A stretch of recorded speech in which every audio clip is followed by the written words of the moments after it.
Hi everyone, and happy February. February, I can hardly believe it's February already.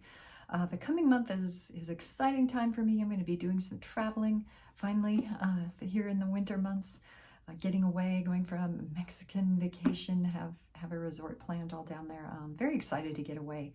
Haven't done that in over a year now just because of all my caregiving issues back in 24.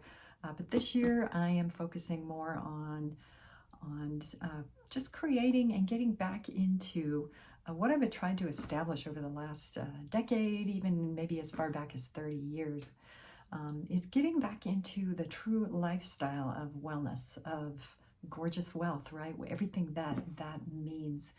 And so part of it for me is really focusing on the wellness side of things, as well as eating and plant-based living and all the things that go along with that. Because, when a lot of people think of plant-based, they go immediately to the food. They go to plant-based eating, right? And it's about walking into the markets and eating organic and focusing on the outside of the grocery stores, focusing on produce, things like that. And all that is uber important. But over the last 30 years, as I've been on this journey, I realized that it's also a lot more than that. It's not just about what goes on in the kitchen, about what you put on your plate. It spreads beyond that because, especially in today's world, there's so much fighting within, what constitutes something good as opposed to what something bad is. It's a constant battle, and it's something that just absolutely amazes me. I know I talk a lot about it in my Substack if you go over there and read it. Even just something as simple as red food dye, right? I mean, it was something that literally has been known for over 35 years that causes cancer, and yet we were still putting it into food, especially into food that our kids eat, things to make it brighter and everything, and just the entire American thought process behind that. So we finally have agreed to get rid of red food dye number 3. And what do? They give 2 years in order to put all this out there.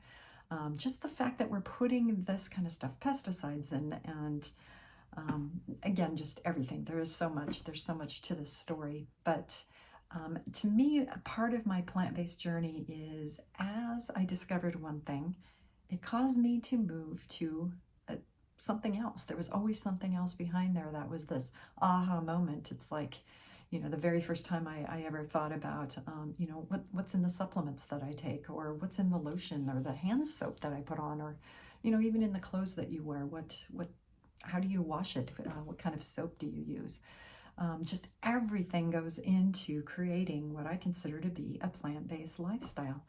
So again, just because of all the issues that I've had last year, I've kind of made this particular year, a little bit more about the whole wellness, my concept of wealth, WELLTH, of wealth. What does wealth mean in your life? And, most people think wealth and they think money, but there's so much more than that. If you've, ever seen stories on, uber wealthy people, but they don't have all of their different areas of life working for them, just because they have a lot of money doesn't necessarily mean they have wealth at all.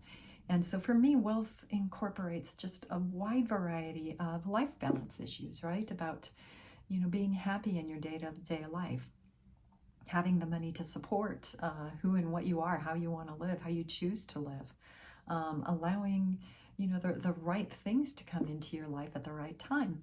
So I know it's Cookbook Club time, and what does all this have to do with cookbooks? Well, I think that's something that I'm also focusing on this year is, again, for me, it starts in the kitchen. It starts how I cook. It starts with what foods I put in my body. And then it moves to, my energy source, how I exercise, how I appear in the world, what I put out into the world, and what I take in. It's all this ebb and flow. It's all this incredible process that to me makes an incredible plant-based lifestyle, plant-based living. So if you read anything over on my Substack, been writing over there for years between there and my blog and my website, a lot of what I do is based on creating that lifestyle of just balance overall so that I can be who I choose to be in this world. And that has led me towards the end of last year to the Ayurveda concept.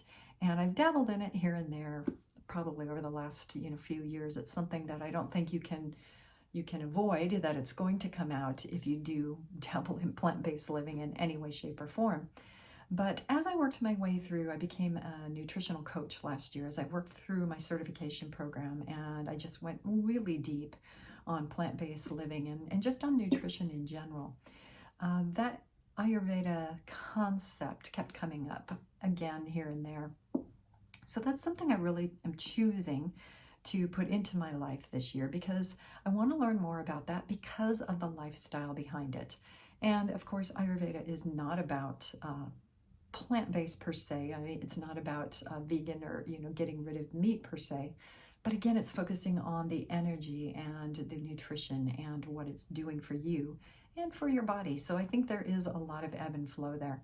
And I really do believe that there is not one lifestyle. There is not one thing that works for everybody. Just like there's not one thing that's going to work for everybody throughout their life. What worked for me when I was 30 is not going to work for me when I'm 60, or what's going to work for me when I'm 90. It's always about ebb and flow because I'm always in learning mode and my body's adjusting and trying different things. And so I think that's uber important to concentrate on that and what works for me right now. So that to me brings me back to the Cookbook Club, to the cookbook that I'm going to be using and focusing on here in February of this year. So Ayurveda actually started out of India about 5,000 years ago, and it relies on a natural and holistic approach to both physical, mental, and emotional health. So again, it incorporates the entire well-being of a person. So according to Ayurvedic philosophy, each person's constitution is made up of 3 doshas, which are Vata, Pitta, and Kapha.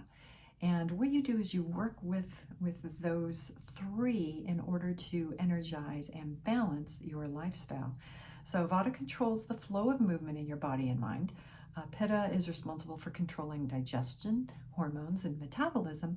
And Kapha is the element that holds everything together, from your cells to your muscles to your bones to your ligaments.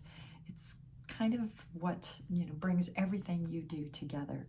So again, the more that I study that, the more that I understand that balanced approach to living, to just your daily everything, right? The way you sleep, the way you get up, your morning routines, the way you eat, the way you exercise, just everything about it.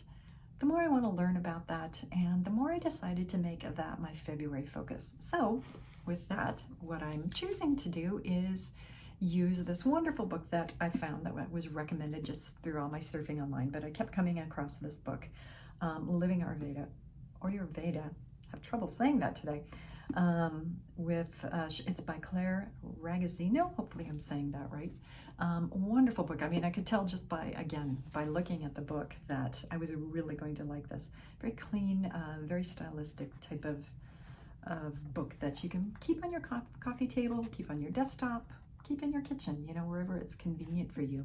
But the wonderful thing about this book is it introduces you to the foundations of Ayurveda, and then it goes for how to incorporate this into your life over the course of a year. So it's broken down by seasons, spring, summer, winter, fall. It's broken down by the individual, by what's actually happening to you throughout those months. So you learn a lot about, a little bit about everything that has to do with this, about how you create life balance in your life based on this. Some of the exercises, more of the yoga type moves that you can make just to bring balance into your life. And then most importantly, it also incorporates a lot of recipes based on the particular season that you're in. So again, like spring recipes, it gives you drinks like ginger fennel tea. Breakfast sounds wonderful, grapefruit with cardamom and honey. Soups and salads and sides like a black lentil, beet, and rhubarb salad. I'm already very excited about spring when rhubarb starts coming up and I can start incorporating some of these. And then Maine, like a spring barley risotto. I love risottos. It's kind of my go-to food at the moment. And then it even has a couple of recipes for sweets, like a polenta tea cake. So every single season is set up that way. It has a full array of different recipes, just a few from each of them. And then it incorporates, also the natural foods that will be available at that particular point in time for that particular season. Taking a look at all the different recipes in here, and again, I'm very excited to try a bunch of them. They just look spectacular, and I think this is something that as you learn, the specifics about, like, as I'm moving into winter and moving into the spring season and stuff, as I work through this, and as I'm learning overall about the entire process of this, I can also incorporate that into my own life with other cookbooks that I have, with other knowledge that I have about what I'm doing in the kitchen. I think for this last year, 24, has all been about me caregiving, going through that entire process, and now as well as having to release a bunch of things for my mom, for just going through all of her stuff and moving some of it into my life and some of it out of my life. Again, incorporating a whole household into your own life, it's not going to happen, right? We need to pick and choose what works for me. What do I want to hang on to? What do I want to remember with? And then what am I willing to release and allow to leave, to go out to better hands, better location, someone that can actually use some of the stuff that I just cannot bring into my house at this point in time. It's not something that holds memories for me, or that even works for my lifestyle. So as I'm going through that, I'm also taking a look at what I currently have in my own home, going through my kitchen, going through basically every room. I've kind of got this cleaning thing going on, of going through and saying, is this something that is really working for me now? Purging papers, things that I've held on for way too many years. Do I really need this anymore? Just so many things are, that ebb and flow of releasing the energy that no longer serves me, and bringing back in the energy that I need to create a very productive and just a very joyful 25. That's what I'm focused on now, and that's kind of what I'm building for. I'm very excited about it. I think this is a direction that I can really wrap my head around, and that works for me, and hopefully that works for you too. And so if that's the case, again, something slightly different for your cookbook shelf, but I would highly recommend that check this out from the library first to see if this works for you. That's my favorite tip. I share that all the time. I love getting books like this from the library, taking a look at it. Does this work for me? Is this something that I want to invest in? And then going ahead and purchase it once you've decided that, yes, this is a book that I want on my bookshelf and that I think is going to be great for my collection, something that I'll be using on a regular basis.